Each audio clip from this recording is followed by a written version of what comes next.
on va essayer d'aller au bout du programme que je vous propose. Alors, comme vous le savez, il y a d'une part de la géologie thématique, puis de la géologie régionale, et puis enfin de la géologie internationale. En ce qui concerne la géologie régionale, je vous propose un sujet qui n'est pas souvent traité en géologie. On dit oh, la Garonne c'est un fleuve, il n'y a rien à dire, c'est pas très intéressant. Alors, je vais essayer de vous faire vivre donc ce fleuve à travers son histoire géologique et à travers les paysages qu'il traverse et ce qu'apporte cette rivière. Indépendamment de l'eau, il y a aussi le modelé des paysages et par conséquent la vie qui s'installe sur ces paysages autour du fleuve et à côté de celui-ci. Alors voici le plan.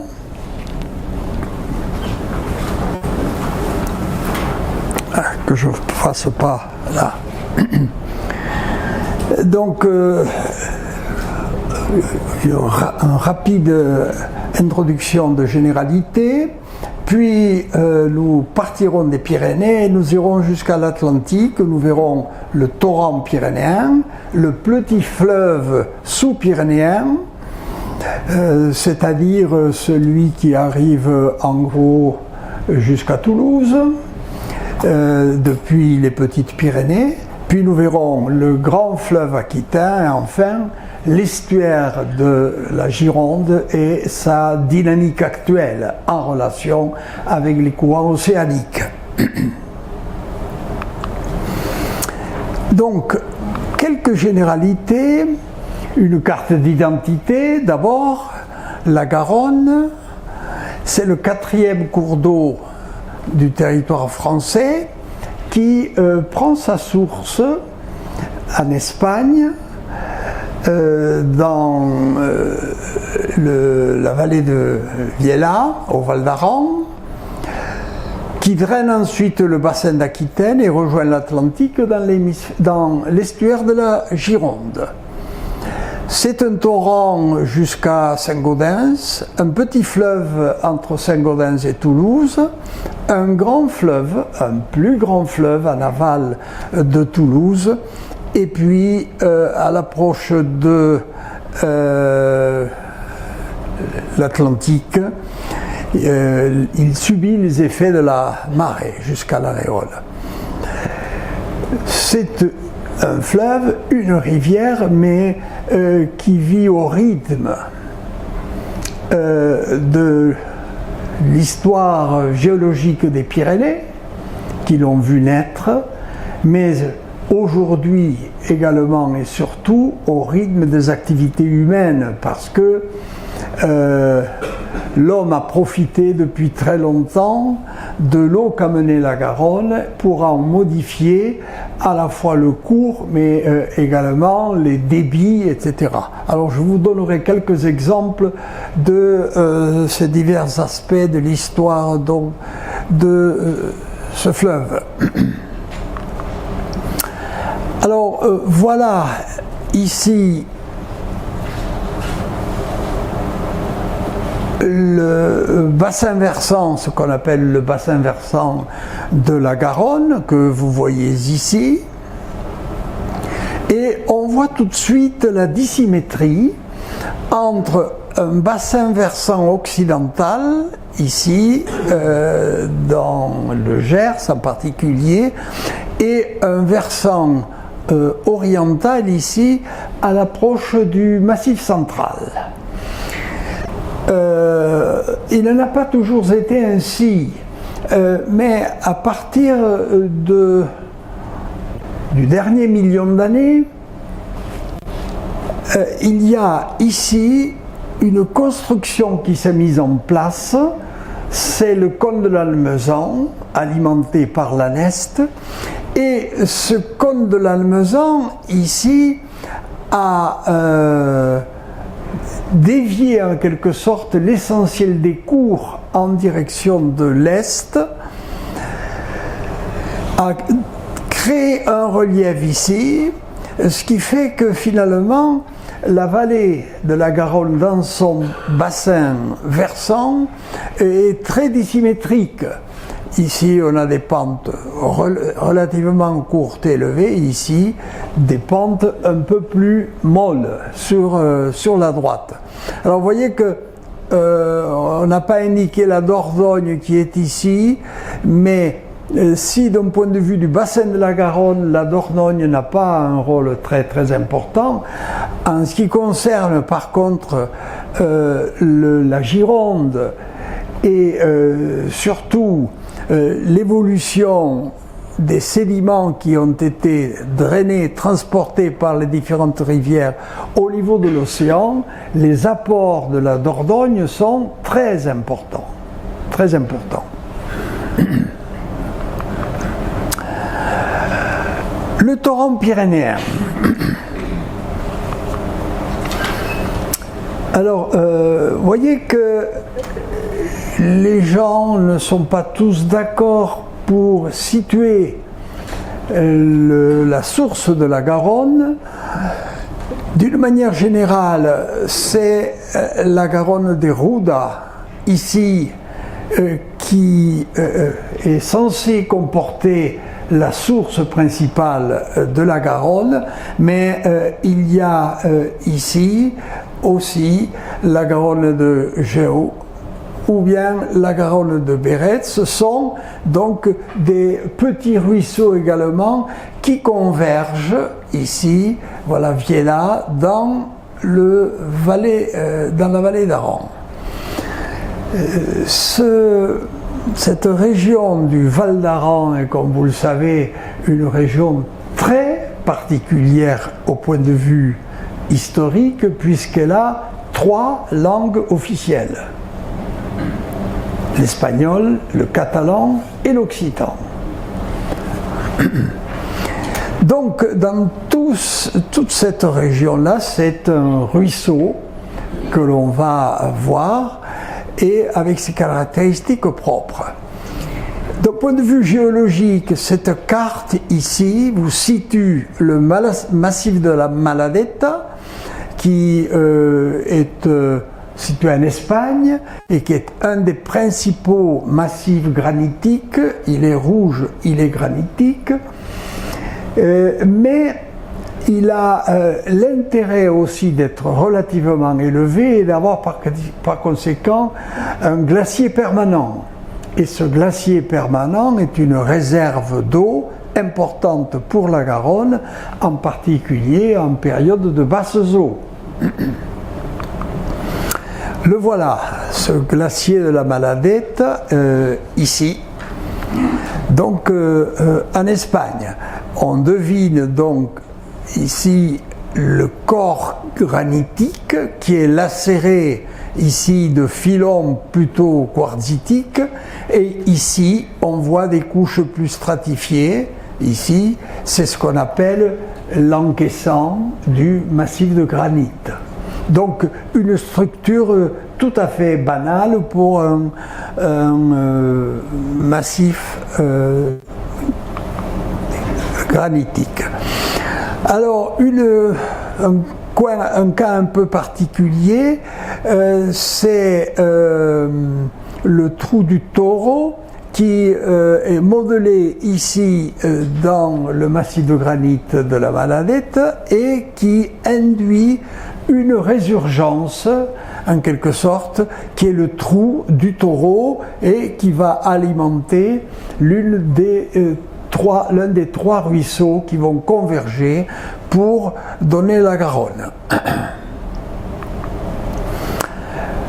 Voilà la Garonne de Ruda. Vous voyez que c'est un torrent montagnard, et surtout ce que vous voyez, c'est la taille des éléments. Alors je vais insister assez longuement sur justement cette taille des éléments qui se déplace en relation avec le cours de ce fleuve, le cours de la Garonne, et on va voir qu'il va y avoir d'une part une réduction très progressive de la taille, mais ensuite et surtout un classement, c'est-à-dire que certaines, à taille égale, certaines roches vont disparaître par dissolution, alors que d'autres, les quartzites en particulier, vont résister. Ce qui fait que plus on s'éloignera de la source,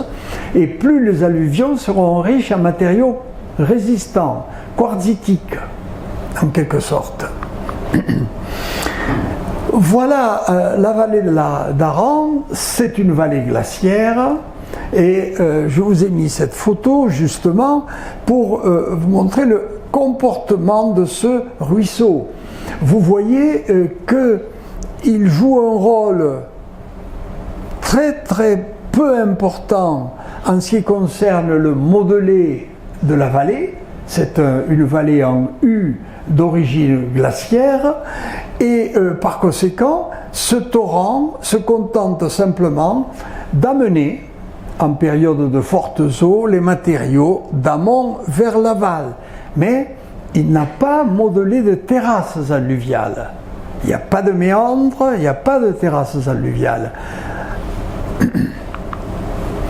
Voilà la ville de Viella en Val d'Aran, et vous constatez une fois de plus que la vallée de la Garonne est vierge de toute terrasse alluviale. Ça veut dire qu'il n'y a pas de méandres et la rivière file tout droit. La voici ici à la sortie du territoire espagnol, et vous voyez que les galets qui sont ici sont de taille un peu inférieure à ce que nous avons vu dans l'image précédente. On est plus loin de la source et par conséquent les galets roulent sur eux-mêmes lorsque la rivière, lorsque le ruisseau est en crue, et en roulant il s'use. Il s'use mécaniquement et il s'use aussi chimiquement. Mais ceci dépend, une fois de plus, de la nature de ces matériaux à l'origine. Là, nous sommes en France et nous arrivons dans ce qu'on appelle la zone nord-pyrénéenne, c'est-à-dire une zone où la géologie présente à l'affleurement des roches de nature très diverses et des structures extrêmement diversifiées également. Roches très diverses, ici, vous voyez, ce sont des calcaires. Ailleurs, ce sont des schistes, ailleurs, ce sont des granites, etc. Il y a là, par conséquent, une hétérogénéité qu'on n'avait pas au niveau du massif de la Maladeta. Et cette hétérogénéité se traduit par une diversification des paysages et surtout le fait qu'il y a des tentatives justement de mise en place de méandres par la rivière, parce que les matériaux plus tendres en période de fortes eaux sont plus facilement déblayés que les matériaux plus durs, et par conséquent le paysage, c'est un paysage fait de vallées étroites qui s'élargissent localement. Et l'un de ces couloirs étroits se situe au droit de Sembéa. Vous voyez la Garonne ici.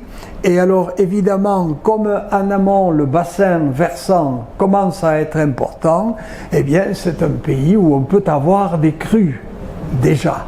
Voilà, ici la crue de 2013 à Sembéa. Ceci est encore une fois lié à la topographie et au flux d'eau. Mais la topographie joue un rôle important. Si la vallée est étroite, le flux d'eau a du mal à s'écouler et par conséquent tendance à monter. Voici un profil théorique de cours d'eau. La mer ici, la montagne ici.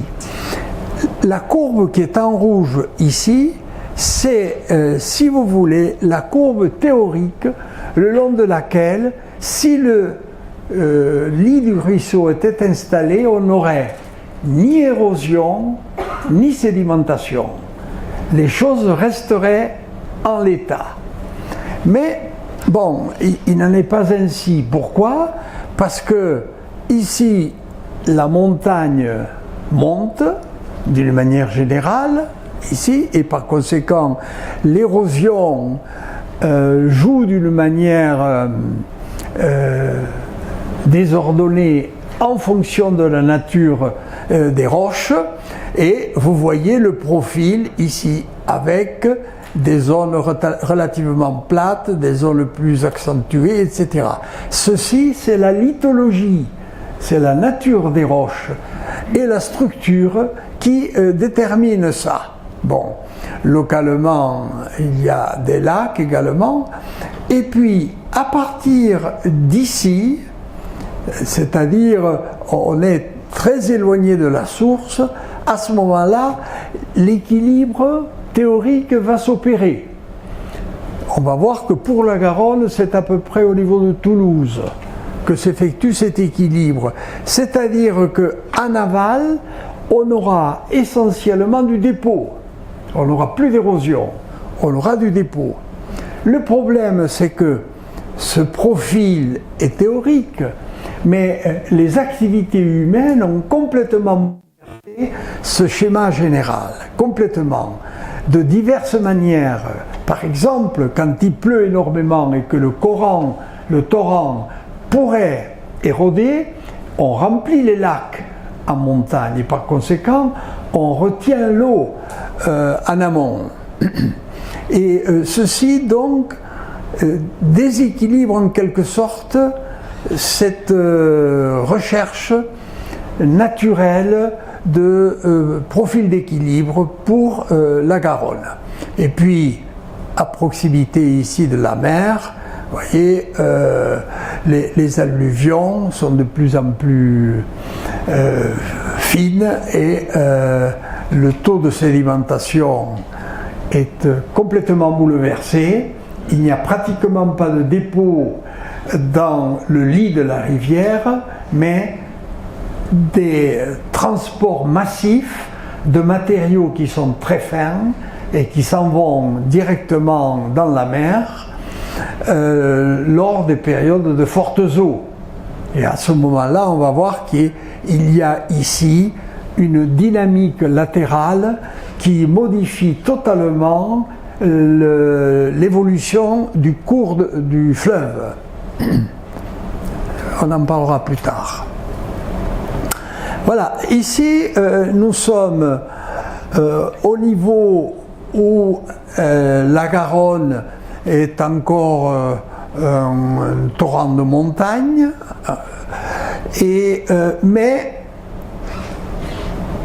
il a emprunté ici, dans sa position aval, une ancienne vallée glaciaire. Et l'érosion que vous voyez là, c'est essentiellement une érosion glaciaire. C'est-à-dire qu'on avait une langue de glace qui était très large ici, et puis ici, au niveau de Valcabrère, ici, on avait un goulet d'étranglement, un rétrécissement, un seuil, en quelque sorte. Ce qui fait que le modelé de la rivière est encore, il n'est pas propre, il est extérieur, il est associé, directement associé à la présence au quaternaire d'une large vallée glaciaire. Et ceci, on va le trouver jusqu'à la sortie des Pyrénées, au niveau des Petites Pyrénées. Bon, une vue de Saint-Bertrand de Comminges, qui est sur un piton calcaire ici, qui domine cette vallée à fond plat, qui est une vallée glaciaire où les terrasses de la Garonne sont insignifiantes, pas très importantes. Tous les matériaux ont été charriés vers l'aval.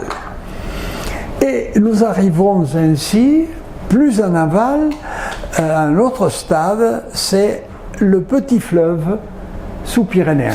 C'est un fleuve parce qu'il se jette dans la mer, mais son débit n'est pas encore très important et surtout, il n'a pas encore subi les apports d'autres rivières, d'autres ruisseaux. C'est ce qui va se produire maintenant avec la Neste. En effet, voici ici la vallée de la Garonne et voici la Neste qui est ici. Alors je ne sais pas si je vous en ai parlé, non, on n'a pas fait de cours sur les vignobles du Piémont sous-pyrénéen.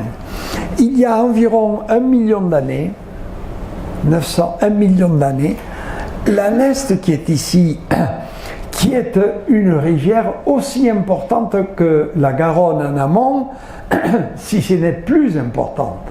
C'est une grande rivière importante, malheureusement, enfin, ou heureusement pour les activités humaines, on a pris la moitié de son eau pour construire et faire fonctionner le fameux canal de la Neste, dont la vallée de la Garonne va d'ailleurs profiter.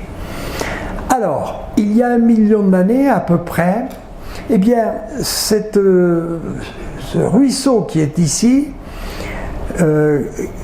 qui alimentait le cône de l'Almezan, ici, où on voit qu'il était vraiment important, eh bien, il s'est fait capter par un petit ruisselet qui venait ici, qui était situé là, et qui a dévié cette Neste en direction de l'Est et en direction de la Garonne, il y a à peu près 1 million d'années.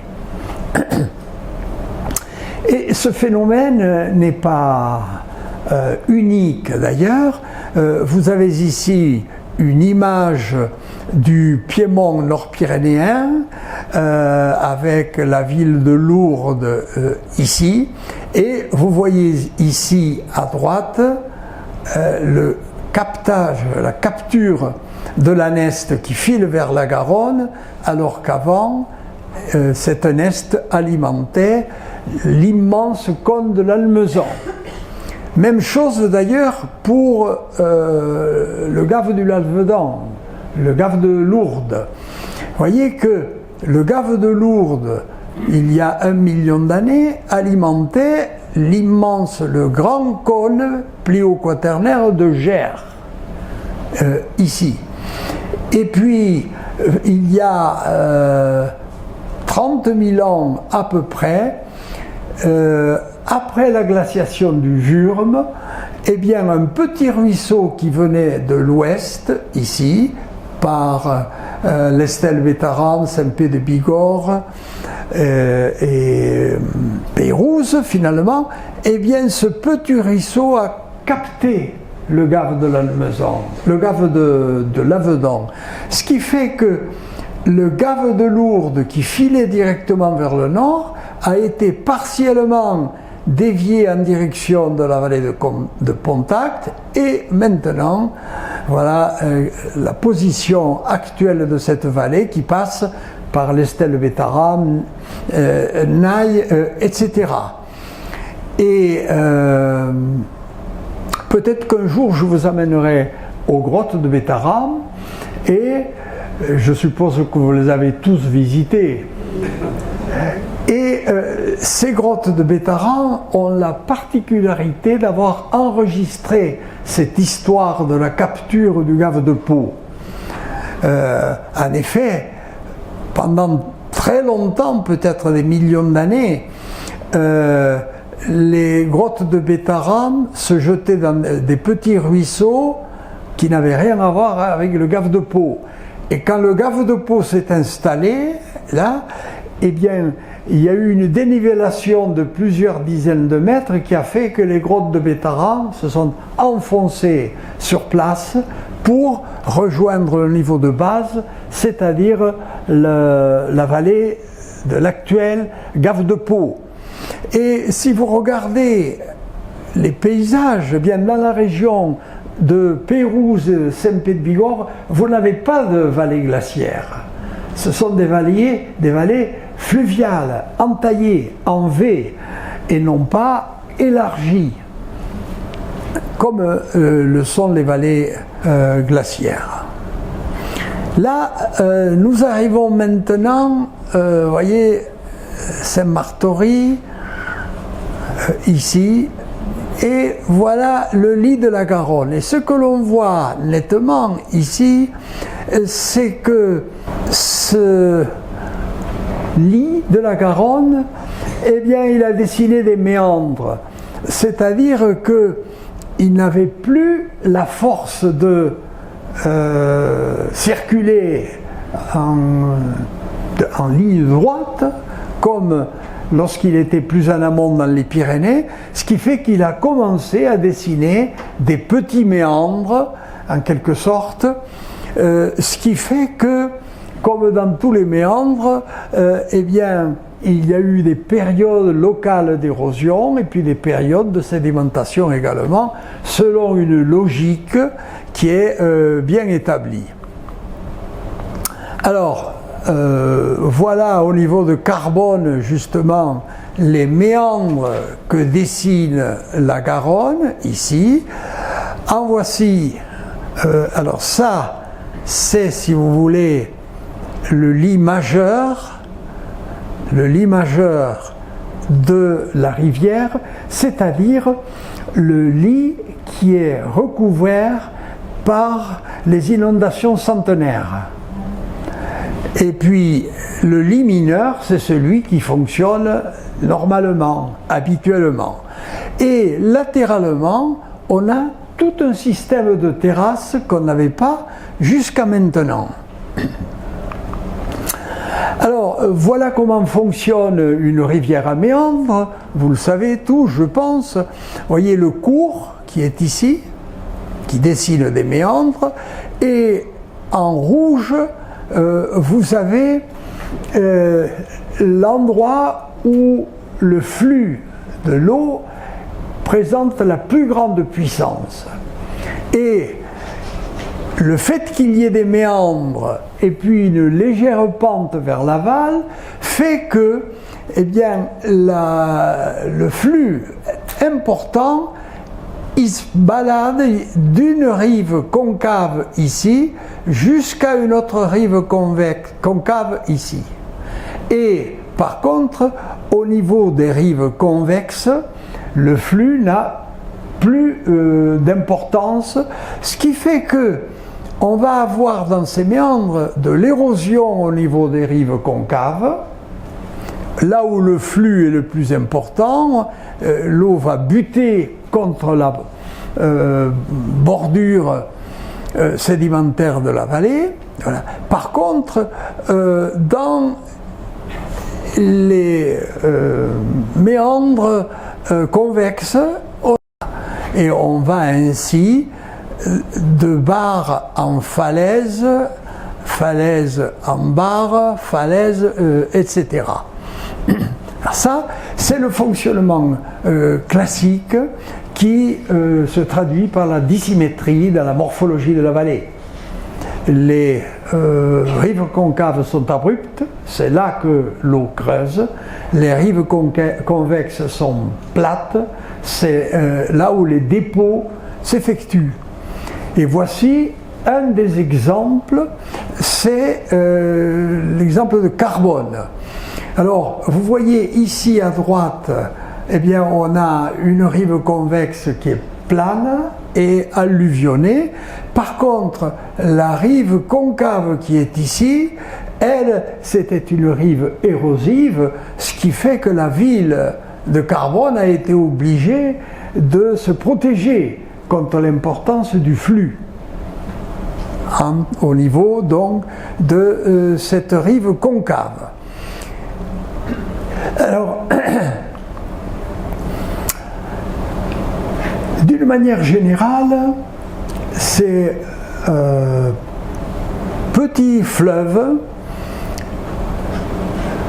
à cours méandriforme se développent au pied des reliefs pyrénéens, mais à un endroit où la pente est relativement suffisante, en quelque sorte, quelques degrés, pour permettre l'installation de ces rivières méandriformes. Et cette coupe qui est ici vous montre l'étagement des terrasses qui sont ici, l'étagement des terrasses de la Garonne au fil du temps. En haut, ici, on a les hautes terrasses, puis les moyennes terrasses et les basses terrasses. Alors comment tout cela fonctionne-t-il? Lorsque la Garonne était à ce niveau, le cours était quelque part par ici, et il était à une certaine altitude. Et puis, les dépôts se sont effectués parce que les apports étaient relativement faibles à l'échelle des centaines de milliers d'années. Parce que cette terrasse qui est ici, c'est une terrasse qui a 800 000 ans à 1 million d'années. La haute terrasse qui est ici. Et puis brusquement, le cours de la rivière, indépendamment de toutes les activités humaines, le cours de la rivière s'est modifié avec un flux beaucoup plus important. Et ce flux est important en relation avec les périodes interglaciaires. C'est-à-dire qu'il va y avoir une relation étroite entre la présence de terrasses qui sont ici et qui traduisent l'abandon des matériaux en période glaciaire, et en période interglaciaire plus chaude, il va y avoir un flux plus important et la rivière va creuser.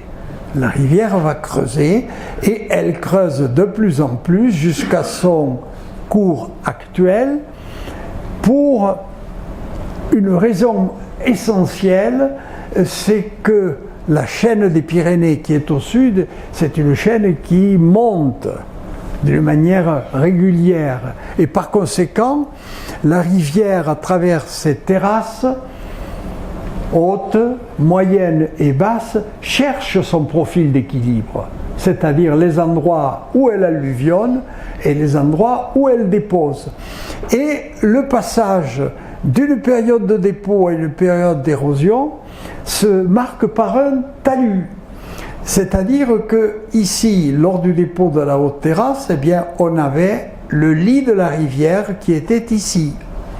Lorsque cette terrasse moyenne, ici du Mindel, c'est-à-dire l'ordre de 200 000 ans, s'est déposée, eh bien, la Garonne avait son cours ici. Lorsque cette terrasse de 20 000 ans s'est déposée, eh bien, on avait le cours de la Garonne ici. Et aujourd'hui, la Garonne a son cours là. Pourquoi? Eh bien, pour une raison tout à fait simple. C'est que les terrasses s'encaissent les unes dans les autres. Ici, on dit qu'elles sont étagées, elles occupent des étages différents, et ici, elles sont emboîtées, puisqu'elles se touchent, les terrasses. Voilà.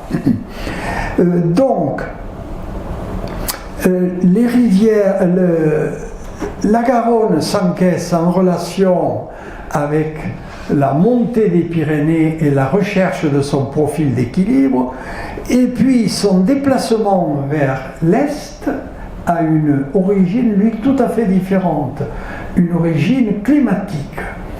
En effet, dans cette région ici, la pluie et les vents viennent de l'ouest en dominance. Ce qui fait que les versants qui ici sont exposés à la pluie et au vent ont tendance à s'éroder plus facilement que les versants opposés qui eux sont protégés et plus faibles. C'est ce qui explique en quelque sorte cette dissymétrie absolument spectaculaire que l'on retrouve dans le lit de l'Ariège également, et d'une manière générale dans les cours des rivières qui ont des tracés qui sont perpendiculaires par rapport aux intempéries, au vent et à la pluie en particulier. Alors, voilà la vallée de ce petit fleuve, ici la Garonne, dans sa zone de confluence avec l'Ariège. Et là, le cours de la Garonne va être relativement modifié en relation avec les apports des affluents, tels que l'Ariège. La présence de cette île montre quand même qu'on est encore à la fin du régime méandriforme, c'est-à-dire qu'il y a des dépôts anciens qui ont été encore conservés et non pas déblayés. Alors, voilà l'enchaînement des dépôts dans les terrasses de la Garonne. Alors, bon, il faudrait évidemment aller sur le terrain pour regarder tout ça, parce que d'un point de vue géologique, c'est d'une richesse extraordinaire. Si vous prenez le cours actuel ici de la Garonne coule directement sur la terrasse, sur la molasse. La molasse est représentée en jaune, c'est de la molasse tertiaire qui est ici oligocène, c'est-à-dire qui a de l'ordre de 30 à 40 millions d'années, à peu près. Voilà. Et ici, on a la première terrasse. Cette première terrasse qui est ici, c'est une terrasse qui comporte des alluvions propres. C'est-à-dire que les galets sont jointifs, relativement bien conservés, séparés les uns des autres par du sable, mais l'altération ultérieure est très faible. Vous voyez, le sol est très peu évolué. Ça, c'est la terrasse, basse terrasse ici, qui est le plus employé pour les graviers, puisque les matériaux sont sains et non pas contaminés. Lorsqu'on évolue vers l'ouest, on va rencontrer des terrasses de plus en plus anciennes. Elles vont se situer à des niveaux un peu plus élevés également. Alors, qu'est-ce qu'on constate? Eh bien, on constate d'abord que le blanc qui est ici, c'est-à-dire la nappe d'eau, la nappe alluviale. Cette nappe d'eau est abondante à proximité du lit actuel de la Garonne. Elle est abondante, cette nappe. Pourquoi? Parce qu'elle est alimentée latéralement par toutes les nappes antérieures. Ce qui fait que c'est ici qu'on a le maximum d'eau. Donc, maximum d'eau, matériaux de bonne qualité, et puis un sol très peu développé, et par conséquent, c'est là qu'on va taper pour exploiter les graviers. C'est la basse terrasse qui est la plus intéressante. Donc, si on revient vers l'amont, vous voyez que la nappe d'eau qui est ici, qui est plus haute, elle est étagée, elle est plus faible, un peu plus faible. Les matériaux ici sont un peu altérés en particulier les dépôts de granit, et puis les calcaires ont pratiquement disparu. Il n'y a plus de calcaire et ils ont disparu par dissolution. Donc il reste des blocs de granit encore, mais les micas sont ferruginisés, etc. Ils sont un peu altérés. Et puis surtout, on commence à voir l'installation d'un sol, ici, qui va devenir de plus en plus évolué, qu'on appelle le grès toulousain. Le grès, ici. Donc, ce sol est là tout à fait à sa place, parce que l'altération superficielle de ces matériaux plus anciens, eh bien, joue avec une rigueur accentuée par rapport au niveau de la basse terrasse ici. Et si on va plus vers l'ouest, vous voyez que la nappe alluviale a pratiquement disparu ici. Vous voyez que les graves sont très altérés, les granites en particulier sont altérés, ils sont réduits en poussière, et il reste essentiellement les quartzites qui, eux, ont résisté.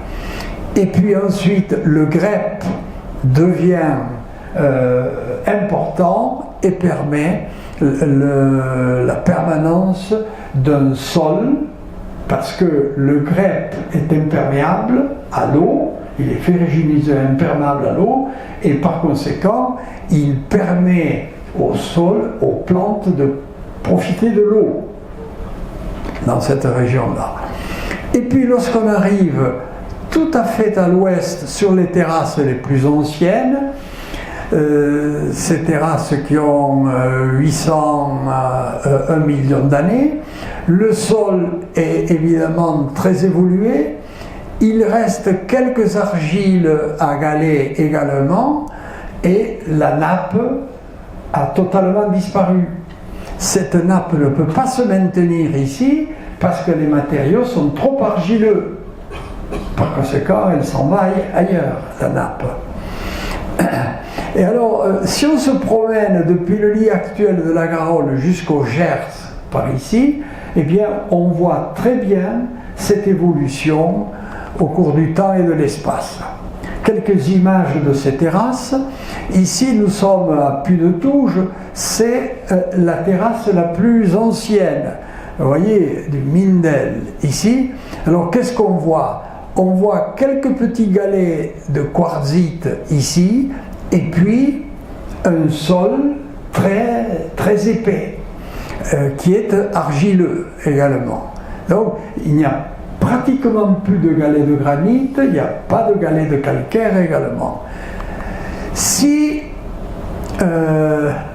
alors on descend un peu plus bas, à ce moment-là, le sol est encore bien développé.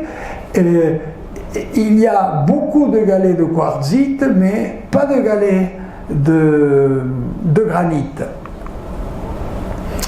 Si on arrive à la moyenne terrasse ici, alors qu'est-ce qu'on voit? Je vous ai mis cette image pour montrer que la nappe phréatique est importante. Elle est présente. Elle est présente parce qu'elle est alimentée à la fois latéralement par le secteur des terrasses plus anciennes et également par l'amont, le long des paléocours de la Garonne. Alors voilà une image également intéressante. Là on est dans un talus, c'est-à-dire on est dans une zone d'érosion naturelle où la terrasse qui est ici, du 200 000 ans, eh bien, elle va se trouver raccordée à une terrasse du Wurm qui va être ici, par l'intermédiaire de ce talus d'une cinquantaine de mètres d'épaisseur. Et ce talus, 50 mètres d'épaisseur, a été mis en place, érodé après que la rivière ait abandonné la terrasse du Ris et commencé à creuser la terrasse du Wurm, ici.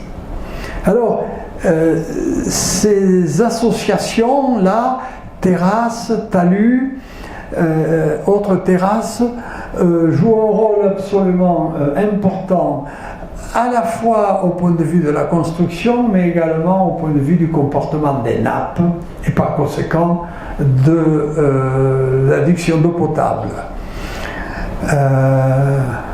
Alors voilà la basse terrasse du Wurm à 30 000 ans, également avec des gravières.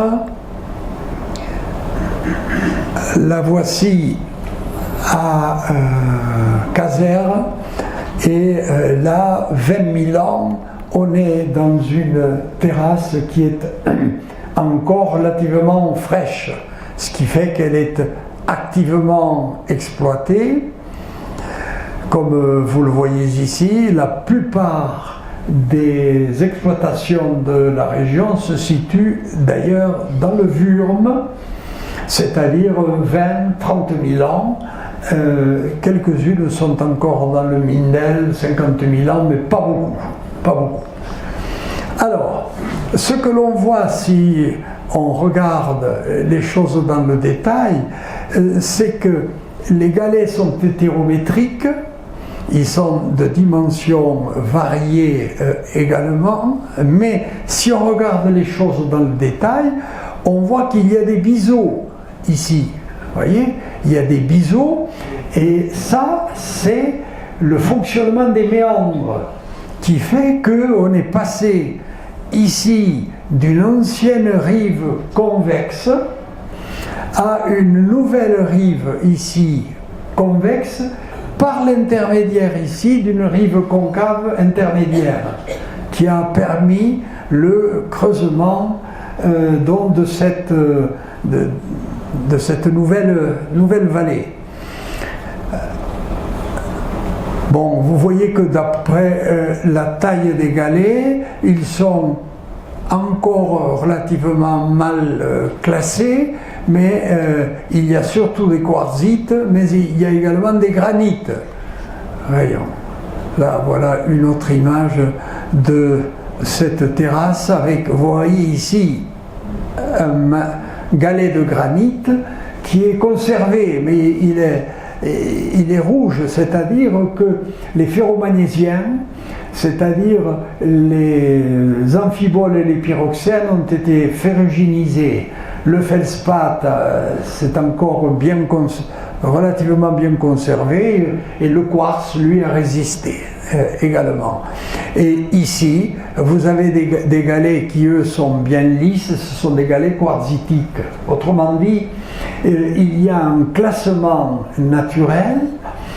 Alors, les géologues spécialistes, dont je ne le suis pas, étudient justement ces degrés d'altération avec des formules sophistiquées pour déterminer l'âge à la fois des galets et de l'érosion également. Il y a toute une discipline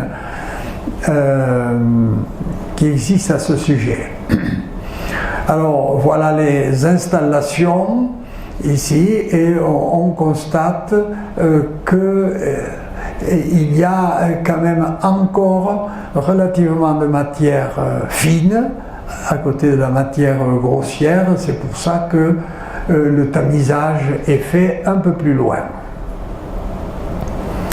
Je vous ai parlé donc de la dissymétrie de la vallée de la Garonne. Ici vous en avez une image. Vous voyez ça, c'est la terrasse subactuelle, celle qui fait 20 mètres au-dessus de la Garonne, qui est derrière. Et puis là vous avez le talus molassique. Et ce talus molassique, vous allez le trouver sur toute la bordure orientale depuis Caser jusqu'en aval de Toulouse. Et voici ici ce talus au niveau de Vieille Toulouse. Vous voyez que la Molasse, qui est ici, domine de plusieurs dizaines de mètres la vallée de la Garonne, et cette Molasse est attaquée par le climat, par les eaux. On est obligé de la protéger.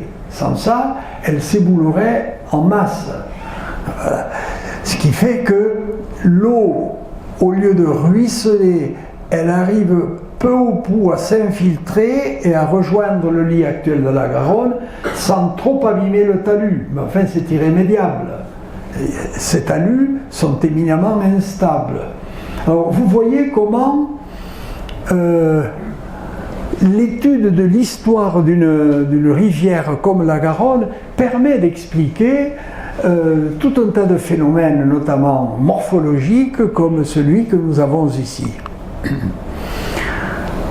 Un autre élément que je voulais souligner également, c'est l'aspect hydrogéologique. C'est l'aspect hydrogéologique parce que la vallée de la Garonne joue un rôle vraiment très important, comme toutes les autres grandes vallées françaises également. Et il y a de très nombreux captages d'eau potable qui ont été établis le long de la vallée de la Garonne, de même que d'autres activités dont je vais vous parler également, puisque j'ai fait de l'expertise géologique pendant 50 ans aussi. Et par conséquent, j'ai eu l'occasion de me frotter à tous ces problèmes à la fois de stabilité des sols, mais de drainage et surtout de protection de l'eau potable. Alors, bon, vous voyez ici un captage. Vous voyez ici la nappe souterraine qui l'alimente. Vous voyez ici la protection immédiate du captage. Cette protection immédiate qui est définie par le géologue est destinée à protéger physiquement les abords du captage. Et puis ensuite, en amont, vous avez un périmètre dit rapproché, qui est ici, qui est également défini par le géologue, et qui lui est destiné à protéger la zone immédiate d'alimentation du captage. Et puis, éventuellement, on met en place un périmètre éloigné par mesure de précaution, surtout pour éviter qu'il n'y ait une industrie massive et importante qui s'installe dans ce secteur-là. Alors, vous voyez que les captages d'eau qui sont très nombreux dans la vallée de la Garonne sont intimement associés au fonctionnement de la vallée et de ses terrasses alluviales. Alors voici un exemple. Voilà la ville de Saint-Martory. Ici vous avez le canal latéral de la Neste. Ici vous avez le cours de la Garonne. Ici vous avez le captage de Saint-Martory. Et ici vous avez en amont une île avec ici une industrie. Donc il a fallu protéger ceci. D'abord, vous voyez, on a éliminé les eaux de ruissellement qui circulaient dans les rigoles le long de la route. Et on a tenu compte de la pente pour les amener ici, en amont du captage. Ce qui paraît curieux, mais il fallait que l'évacuation de ces eaux s'effectue naturellement, en fonction de la pente. Voilà. Et on les a envoyées directement ici au canal de Saint-Martory. Voilà le captage qui se situe ici, avec, bon, il est au niveau de l'île, et on a choisi ce secteur-là parce que l'eau est vraiment très abondante également. Éventuellement, on peut pomper cette eau en période sèche à partir de la Garonne, qui se situe ici, quitte à la traiter, évidemment. Voilà. Et puis, voici ici le périmètre de protection. Voilà, le périmètre de protection rapproché qui se situe ici. Et voilà la protection immédiate. C'est dans cette vallée de la Garonne que se situent également beaucoup de villages et par conséquent chacun a son cimetière. Et donc il faut protéger la nappe de la Garonne par rapport à ces zones, surtout que à l'époque, jusqu'à ces dernières années, les sépultures se faisaient à même le sol. Et voilà l'ancien cimetière, et là on l'a agrandi avec une expertise géologique. Bien entendu, il y a un drainage général, mais surtout on s'est tenu à 35 mètres des maisons d'habitation, ce qui est la règle. Voilà quelques exemples également d'alimentation en eau potable qui sont surtout destinés à protéger la nappe. Ce qui fait que ici dans ce restaurant, vous voyez qu'on a mis un lit filtrant drainé avant d'envoyer les éléments filtrés dans la commune de Seyss.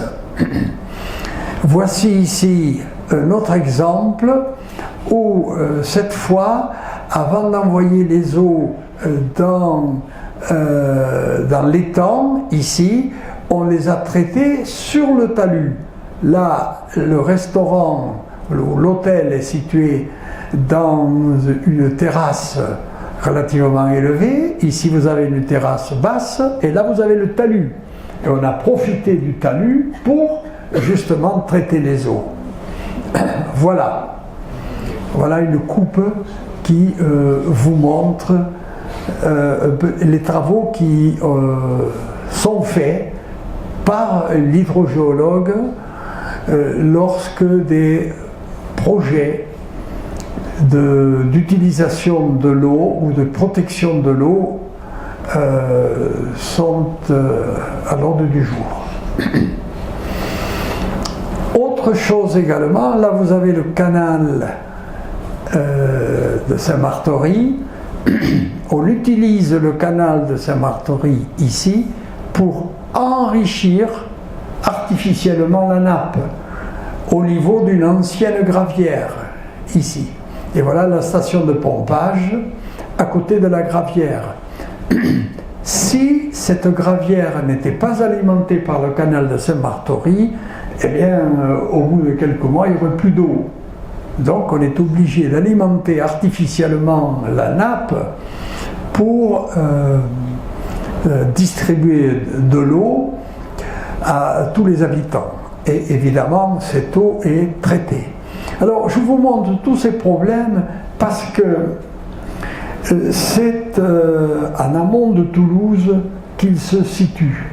Il y a en effet toute une poussière de petits villages qui sont à l'articulation entre le grand fleuve Garonne à Toulouse et la chaîne. Il faut que tous ces villages bénéficient d'une eau potable et en quantité suffisante.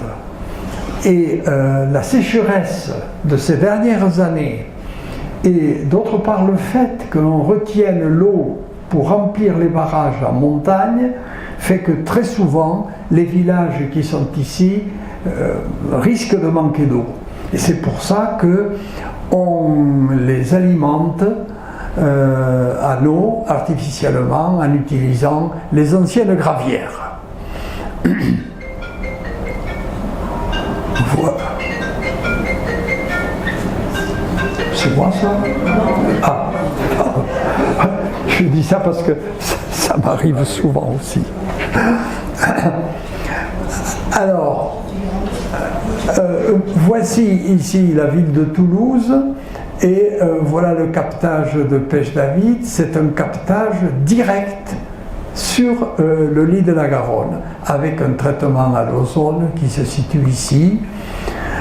Voilà cette station de traitement qui produit, vous voyez, 150 000 m3 d'eau potable par jour. Alors pourquoi je vous ai mis ça? Oui, parce que nous sommes au niveau de Toulouse ici, et on peut considérer qu'on va passer du petit fleuve au grand fleuve à partir de Toulouse. Et il y a un point d'inflexion ici où le cours de la Garonne est en équilibre. C'est-à-dire que l'eau coule essentiellement coule directement sur la molasse tertiaire et avec des alluvions qui sont relativement fines latéralement. Donc on est dans cette position-là. Vers l'amont ici, on aura plus d'érosion. Vers l'aval ici, on aura plus de dépôts. Voilà. Donc la Garonne à Toulouse, et vous voyez ici la molasse. Donc il n'y a pas de terrasse alluviale. Cette terrasse, elle est latérale, mais elle est peu épaisse, 15 à 20 mètres, et malheureusement la nappe est dans la plupart des cas asséchée. En effet, tous les travaux qui ont été faits, en particulier les travaux du métro, ont contribué à dévier les eaux de la Garonne vers l'aval, ce qui fait que pour les gens qui avaient des puits, la plupart des puits, en particulier rive droite, sont asséchés maintenant. Bien, alors Toulouse le Pont Neuf, mais Toulouse les inondations également. Ici vous avez une inondation en 2022, les barrages étaient pleins, il y a eu des chutes d'eau vraiment très importantes au niveau des Pyrénées qui ont fait que la Garonne était en crue. Elle a même emporté une péniche restaurant ici. Donc en 2022. Voilà la fameuse inondation de 1875 qui a été catastrophique, en particulier parce qu'il a beaucoup plu, ensuite parce que la Garonne n'était pas protégée, et enfin parce qu'il n'y avait pas de barrage ou peu de barrage en montagne, ce qui fait que l'eau est arrivée directement dans la plaine de la Garonne. Et nous arrivons maintenant au grand fleuve Aquitain, entre Toulouse en amont et le débouché, l'estuaire de la Gironde sur l'Atlantique, donc en aval. Alors voilà une carte géologique qui vous montre ici la vallée de la Garonne avec ses alluvions relativement récentes. Là vous avez la ville de Bordeaux et ici l'estuaire de la Gironde. Alors vous voyez à droite ici tous les ruisseaux, il y a le Tarn ici, l'Aveyron, le Lot, la Dordogne ici qui viennent du Massif central et qui ont des cours relativement réguliers.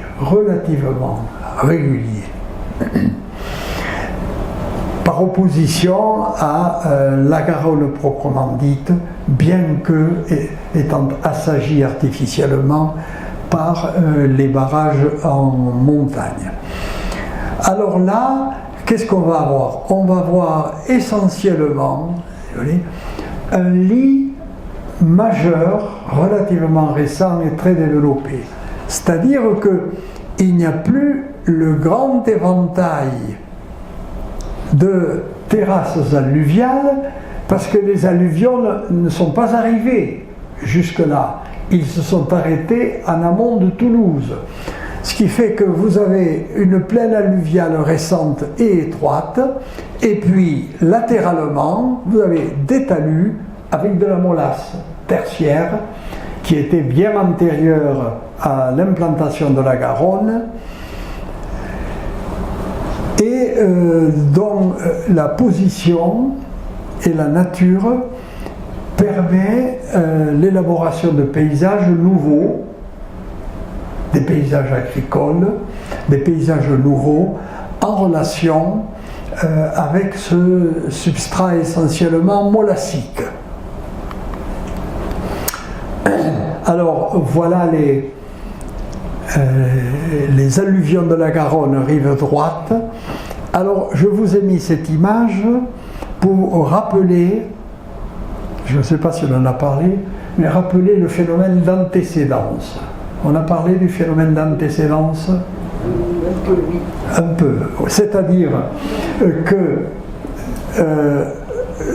la rivière qui est ici, le Tarn, dessine un méandre et les deux rives sont sur le point de se joindre. Et ceci est lié, donc je vous le rappelle, au phénomène d'antécédence, c'est-à-dire au fait que lorsque le relief était beaucoup plus plat qu'aujourd'hui dans la région, eh bien le Tarn dessinait des méandres. Il ne pouvait pas filer en ligne droite, il n'avait pas la force, donc il dessinait des méandres. Puis ensuite, les Pyrénées sont arrivées, elles ont poussé le Massif central en même temps que les Alpes, et à ce moment-là, la rivière s'est encaissée sur place. C'est ça qu'on appelle le phénomène d'antécédence, l'encaissement sur place. C'est pour ça qu'on peut avoir des méandres dans une région dont la topographie aujourd'hui ne le justifie absolument pas, pourrait permettre un cours rectiligne. Mais la rivière est comme la nature, elle est partisane du moindre effort. Et pour ça, le cours est en place, eh bien on s'installe sur place et on laisse faire les choses. Voilà, la vallée du Lot, je vous ai mis cette image parce que nous avons déjà ici une rivière qui est relativement importante, avec des épaulements qui sont faits dans des calcaires du Jurassique et du Crétacé inférieur. On n'est plus dans la région molassique. En ce qui concerne la vallée de la Dordogne, ces calcaires qui sont ici du Crétacé supérieur et du Tertiaire sont plats, ils sont horizontaux, ils n'ont pas été déformés, et évidemment on est dans une zone relativement stable d'un point de vue sismique, contrairement à ce qui se passe dans les Pyrénées par exemple, dans une moindre mesure au Massif central. C'est pour ça qu'on a installé donc toutes ces constructions qui contribuent au pittoresque de ce site. Voilà Toulouse, voilà Bordeaux. La vallée de la Garonne, c'est une vallée qui est donc essentiellement faite de molasses tertiaires. Ces molasses tertiaires, ce sont des molasses dont des matériaux qui sont relativement mous, donc relativement faciles à travailler mécaniquement, mais qui ont des matériaux détritiques en nombre suffisant, c'est-à-dire des galets qui viennent pour la plupart du Massif central, ces galets, et ces galets vont avoir joué un rôle très important pour l'implantation et la vie de la vigne. Pour qu'une vigne fonctionne bien, eh bien, il faut que le sol soit à la fois riche, donc il n'y ait pas trop de drainage. Le sol doit être riche et puis il doit contribuer par sa nature au fonctionnement de la plante. Et en ce qui concerne la vigne, dont il est question ici, les galets jouent un rôle très important. Les galets jouent un rôle parce que en hiver ou au début du printemps, ils ont accumulé la chaleur et qu'ils libèrent petit à petit, et ça permet le nourrissage de la plante qui est au chaud, surtout en période tardive hivernale où ça gèle. Donc ils sont des réservoirs de chaleur. Et puis ensuite, ils permettent également d'accélérer et de favoriser donc le mûrissement du raisin à l'automne. C'est pour ça qu'on a installé dans toute cette région de la moyenne et basse vallée de la Garonne tous ces vignobles. Tous les vignobles ont ce type de sédiments, c'est-à-dire des sédiments argileux, molassiques, avec des galets. En plus, ajoutons que la vigne peut s'implanter en profondeur très facilement. Il n'y a pas d'obstacle. Voilà les vignes du Frontonnet avec des galets essentiellement calcaires qui viennent du Massif central, ici. Ils sont calcaires, ça veut dire que l'altération n'a pas été très importante au niveau de la terrasse. Un élément important du paysage également, c'est l'utilisation de l'eau de la Garonne, avec le cours lui-même et ici le canal, pour faire fonctionner la centrale atomique de Golfech. Nous sommes dans une région ici qui est sismiquement stable. On est loin des Pyrénées et on est loin de la faille de Villefranche, puisque dans la région plus à l'est, la faille dangereuse à moyen et long terme, c'est la faille de Villefranche.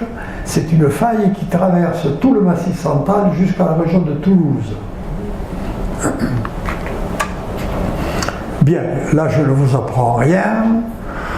Ça aussi c'est amusant. Vous voyez le lit de la Garonne ici, et on a installé le canal au niveau d'Agen, le canal du Midi, sur la Garonne, avec ses ponts, pour garder l'horizontalité du canal, essentiellement.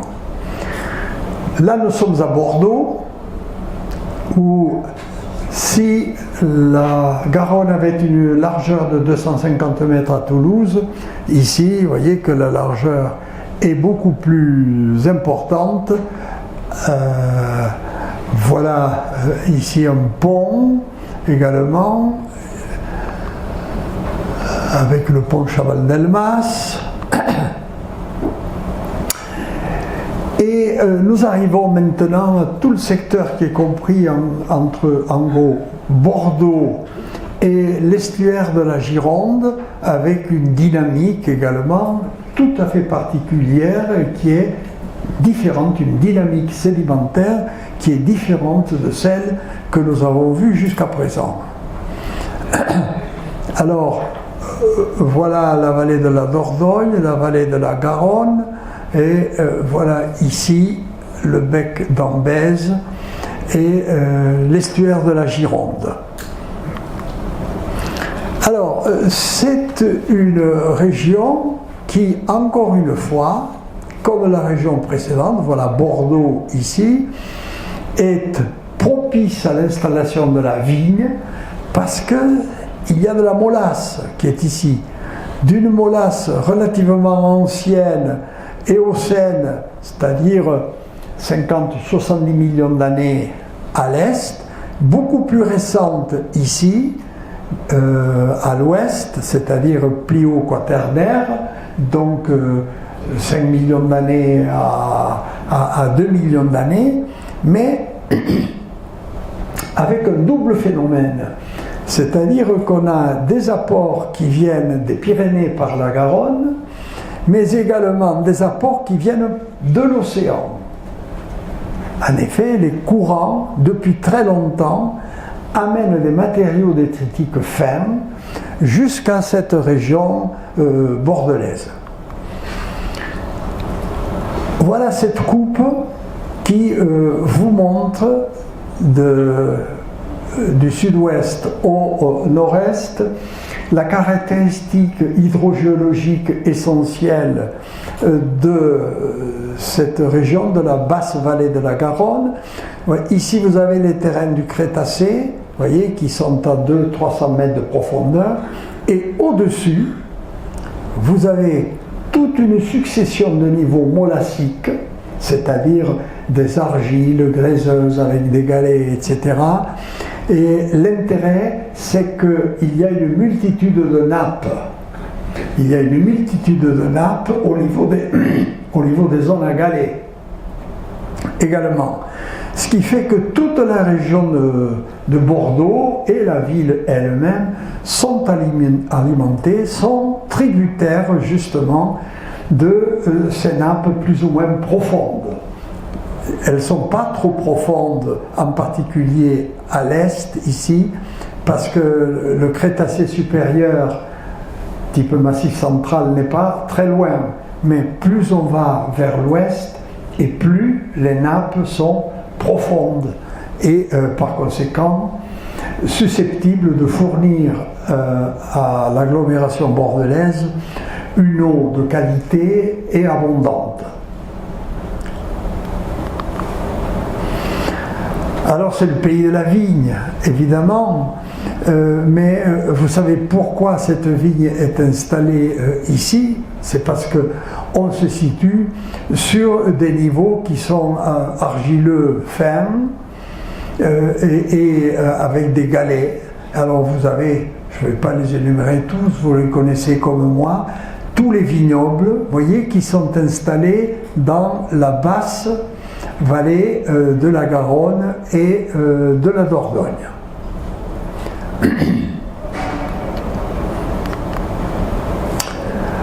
Avec des châteaux, des terrains plats et des domaines immenses, des terres très faciles à travailler et des vignes qui sont susceptibles d'aller chercher l'eau à de grandes profondeurs, supérieures à 10 mètres,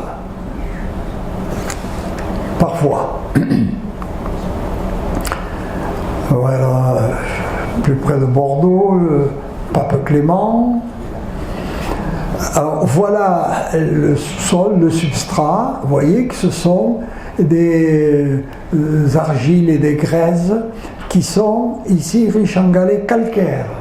Ce sont des galets calcaires, ce sont les plus chauds, ce sont ceux qui réchauffent le sous-sol dans les meilleures conditions en hiver et à l'automne. Le château Margaux, évidemment. Alors, ce qu'on constate, c'est que ces vignes se situent jusqu'au bord même de la Garonne et même, et même dans le lit de la Garonne. Alors ça, moi quand j'ai vu ça, j'ai dit, c'est pas possible, parce que d'une manière générale, eh bien, les vignes vont s'étouffer au contact de l'eau. Eh bien non, il y a un flux d'eau permanent qui fait qu'il y a un drainage naturel qui se fait et la vigne se maintient tout à fait naturellement malgré un degré aquifère vraiment élevé. Et ceci, c'est lié encore une fois à la nature géologique du sous-sol et à la présence des galets qui assurent la filtration de l'ensemble. Voilà un des magnifiques exemples. Quand vous voyez ça, une vigne prospère Château Margaux dans une île au milieu de la Gironde, on dit c'est pas possible qu'il y ait de l'eau là. Eh bien, cette vigne peut exceptionnellement être inondée, mais les matériaux sont tels que l'assèchement se fait très vite et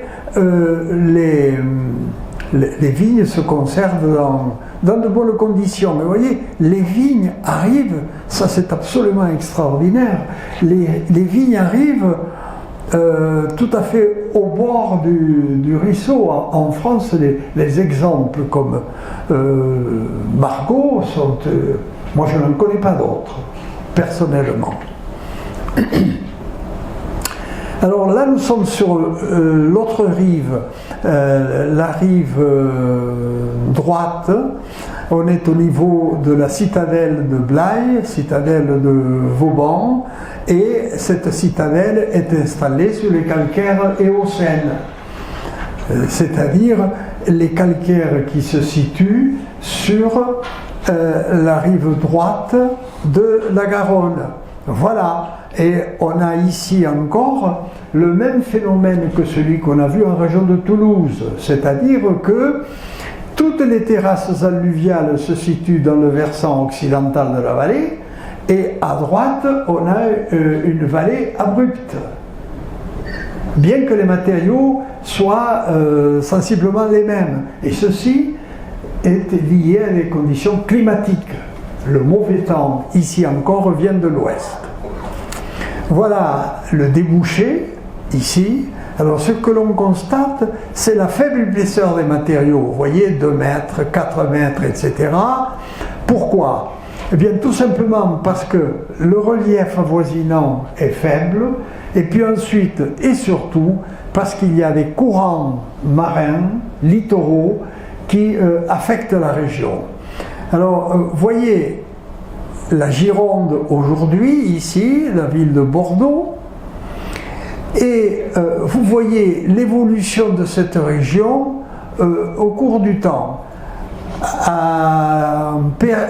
Aujourd'hui, vous voyez que pratiquement la rive gauche de la Garonne est ensablée, il n'y a plus de réserve superficielle à l'eau, il n'y a plus de lagunes, il n'y a plus de lacs également. Ici, au Moyen-Âge, vous voyez qu'il y avait quelques lacs en particulier. Ici, au VIe siècle, il y en avait beaucoup plus. Et ici, en période gallo-romaine, il y en avait beaucoup plus de lagunes et de lacs. Ceci pourquoi? Tout simplement parce que cette région qui est ici, eh bien, elle est, vous voyez ici vous avez le lac d'Arcachon, cette région est balayée par les courants marins, et ces courants marins amènent les matériaux de la Loire et de la Gironde en direction du sud et du littoral, ce qui fait que dans toute cette région ici et au nord également, le littoral a tendance à s'ensabler ici. Mais ensuite, vous voyez, ici on a le lac d'Arcachon, et lorsqu'on descend dans cette région ici, en direction du Pays Basque, tous ces matériaux sont englobés dans le gouffre de Cabreton. Tous ces matériaux s'en vont dans le gouffre de Cabreton, et le littoral basque est directement attaqué par la marée, par les courants marins. Autrement dit, voyez l'importance d'une rivière comme la Garonne et la Loire par exemple, puisque les matériaux qu'ils ont amenés contribuent à protéger le littoral contre les effets des courants et Cordouan pour vous remercier de votre attention. Si cette vidéo vous a plu, vous pouvez nous rejoindre à l'Université du temps libre de Tarbes et de Bigorre à l'adresse utl-tb.info. Et n'oubliez pas, si ce n'est déjà fait, de vous abonner.